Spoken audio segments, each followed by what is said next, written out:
All right, today we are digging into a massive geopolitical showdown, and it's all centered on this huge icy island that's suddenly become ground zero for a tug of war between global superpowers.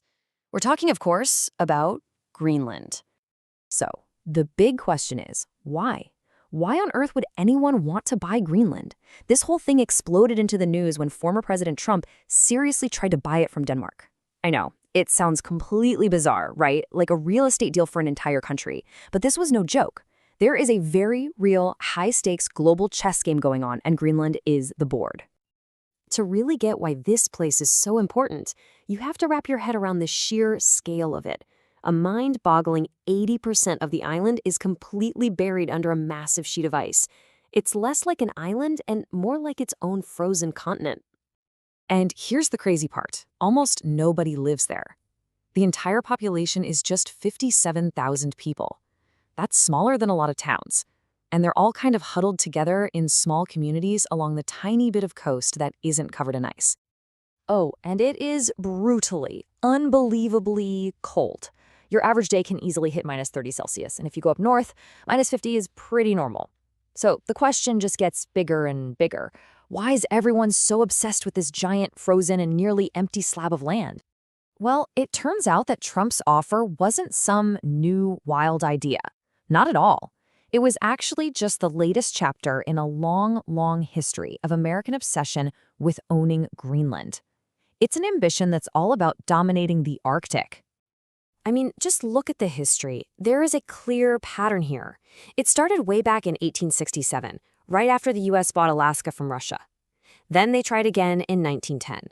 After World War II, President Truman came in with an offer of $100 million in solid gold.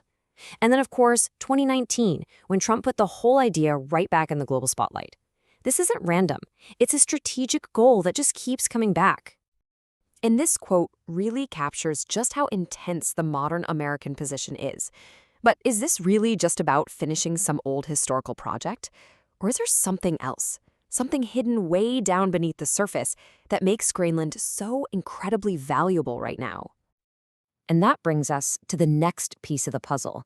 It's what's buried underneath that 2-kilometer deep sheet of ice. We are talking about an absolute treasure trove of resources, minerals and elements that are absolutely critical for the future of, well, everything, all of our technology and all of our energy. And we're not just talking about any old rocks here.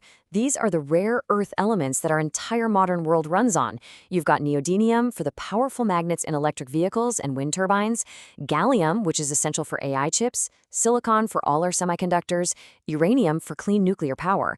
And that's not even counting the potentially massive oil reserves. Greenland is basically sitting on a winning geological lottery ticket. And this right here, this chart, shows you the big strategic problem. Right now, China controls about 90% of the entire global supply of these critical minerals. And they've already started to use that as a weapon, restricting exports to put pressure on the West. So for the US, getting a hold of Greenland's resources isn't just about money. It's about breaking China's monopoly and securing America's own technological future. But it's not just about what's under the ice. It's also about where the ice is. Greenland's location is what gives it this immense military and strategic power. It is, without a doubt, the ultimate high ground in the Arctic. Just for a second, forget those flat maps you see on the wall. Picture a globe. If you look at it from the top down, you see it instantly. Greenland is sitting right there at the top of the world, smack in the middle between Washington, D.C. and Moscow. You just can't get more strategic than that. In fact, the U.S. already treats Greenland like a giant, unsinkable aircraft carrier. The Pitt-Tiffix space base up there has around 10,000 U.S. personnel and a crazy powerful radar system that can spot any missile coming over the North Pole. It's also standing guard over those vital undersea internet cables that connect North America and Europe. And the big fear is that a hostile power could just snip those lines. But there's one more piece to this, and honestly, it might be the biggest one of all. It's a true game changer, and it's happening because of climate change. All that melting ice is turning the Arctic from a frozen wasteland into the world's next great economic highway. You see, as the Arctic ice disappears, a new shipping route is opening up. The Northwest Passage.